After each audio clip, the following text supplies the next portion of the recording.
আমার ছাদের এই ড্রাগন গাছগুলো থেকে আজ আমি এক ঝুড়ি ড্রাগন ফল তুলব। তো আগের বছর ড্রাগন ফল যখন তুলছিলাম কথায় কথায় বলে ফেলেছিলাম সামনের বছর আমি এক ঝুড়ি ড্রাগন ফল তুলব। তো আজ সেই কথাটা রাখতে পেরে কিন্তু আমি ভীষণ খুশি।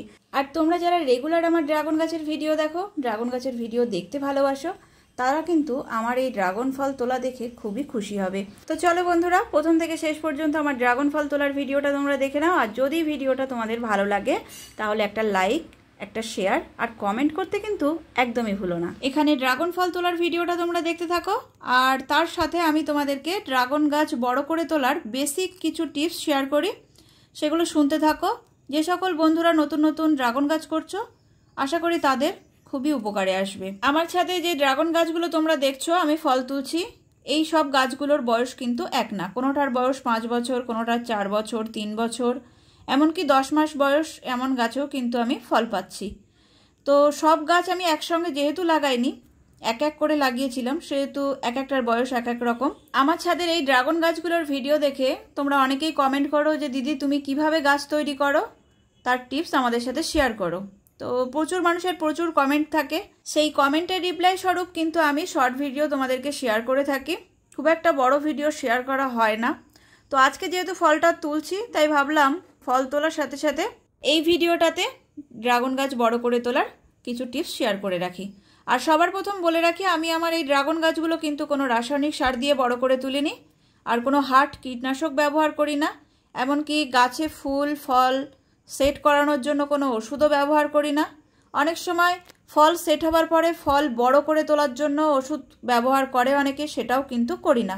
আমি খুব ন্যাচারাল পদ্ধতিতে সাধারণভাবে রাসায়নিক সার দিয়ে গাছ করার চেষ্টা করি। যারা এইভাবে ন্যাচারাল পদ্ধতিতে ড্রাগন গাছ করতে চাও, শুধুমাত্র জৈব সার দিয়ে এরকম ফ্রেশ ফল খেতে চাও, তারাই কিন্তু এই ভিডিওটা দেখো।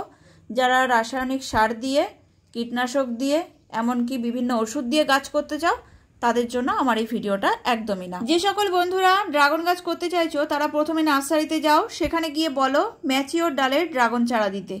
ম্যাচিওর ডালে চারা নিলে তোমরা 10 মাস থেকে 1 বছর কিংবা তার একটু বেশি সময় লাগতে পারে, তার মধ্যেই ফল পেয়ে যাবে। আর যদি কচি ডালের চারা তোমরা নিয়ে আসো তাহলে 2 বছর, 3 বছর, এমনকি তারও বেশি সময় লাগতে পারে ফল আসতে। ড্রাগন গাছের চারাটা যখন কিনবে তখন একটু ভালো করে দেখে শুনে কিনবে, তাহলে খুব তাড়াতাড়ি ফল পাবে, হতাশ হয়ে পড়বে না। অনেকেই কিন্তু ড্রাগন গাছের ফল আসতে দেরি হয়, খুবই হতাশ হয়ে পড়ো। তো তার জন্যই বলছি চারা বাছাই করার সময় একটু ঠিকঠাক করে বাছাই করে কিনবে। আর আমার কাছে যদি পার্সোনালি পরামর্শ চাও তাহলে এই পিঙ্ক পার্পেল ভ্যারাইটিটাই তোমরা করো, কারণ এটাই কিন্তু সবথেকে টেস্টি হয় খেতে। আমি যে ফলগুলো পারছি এই ফলের কথাই বলছি। আমার ছাদে যে কটা গাছ আছে সবই কিন্তু এই পিঙ্ক পার্পেল, আর আমি তো অনেকবারই তোমাদেরকে কেটে দেখিয়েছি। তো আশা করি তোমরা বুঝতে পারছো এই গায়ের কালার পিঙ্ক আর কাটলে পার্পেল। তো শখের বসে তোমরা অনেক রকম ভ্যারাইটি ড্রাগন গাছ করতে পারো, যেমন হলুদ গায়ের কালার হবে, কাটলে ভিতরটা সাদা, আবার এরকম পিঙ্ক কালার গায়ের কালার ফলের, কাটলে ভিতরটা সাদা। এমনকি হাইব্রিড প্রজাতির অনেক ড্রাগন ফল এখন উঠেছে, সেগুলোও করতে পারো। তবে যদি টেস্টি ফল খেতে চাও তাহলে এই পিঙ্ক পার্পেল ভ্যারাইটিটাই তোমরা নিজেদের বাড়িতে লাগাও। এবার তোমাদের বলি ড্রাগন গাছের চারা রোপণ করার জন্য তোমরা কেমন ধরনের মাটি তৈরি করবে।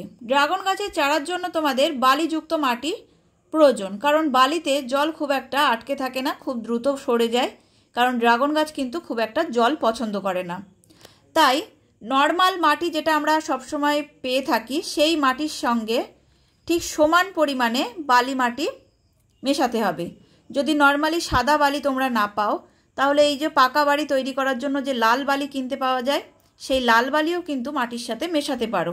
সমান পরিমাণে মিশিয়ে তার মধ্যে গোবর সার, বা যদি গোবর সার না পাও তাহলে ভার্মি কম্পোস্ট মিশিয়ে নর্মালি এইভাবে মাটি তৈরি করো। আমি কিন্তু এইভাবেই মাটি তৈরি করে আমি আমার গাছগুলো লাগিয়েছি। তো এইভাবে মাটি তৈরি করে গাছটা লাগাও, আর খেয়াল রাখো যে পাত্রে গাছটা লাগাচ্ছ তার ড্রেনেজটা যেন খুব সুন্দর হয়, জল পড়লেই যেন খুব তাড়াতাড়ি ড্রেনেজ হয়ে জলটা বেরিয়ে যায়। সব থেকে ভালো হয় আমি যে ফলের ক্যারেটগুলোতে গাছ লাগিয়েছি এই ফলের ক্যারেটে গাছ লাগাও, তাহলে সব থেকে উপযুক্ত হবে। আর অনেকে দেখেছো যে খুব বড় বড় ড্রামে ড্রাগন গাছ লাগিয়েছে। আমার মতে মনে হয় খুব বড় ড্রামে ড্রাগন গাছ লাগানোর প্রয়োজন নেই।